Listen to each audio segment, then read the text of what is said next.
সঙ্গের ভিতরেও চুরি একটা থেকে 8-10 কেজি করে বাইর হয়। হ্যাঁ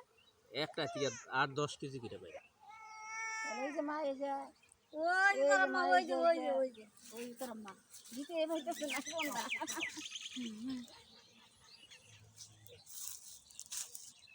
মাছ এনে যে ব্যাগটা হান্দাই দিয়েছে এই যে জমা ধরে রয়েছে কামড় দিব না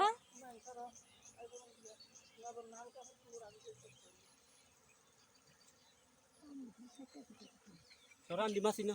না না না মাছে কামড় দিব যাবো না জায়গা নাই যে ভিতরে কেবল পড়ছে এটা কইছে আর নাই হ্যাঁ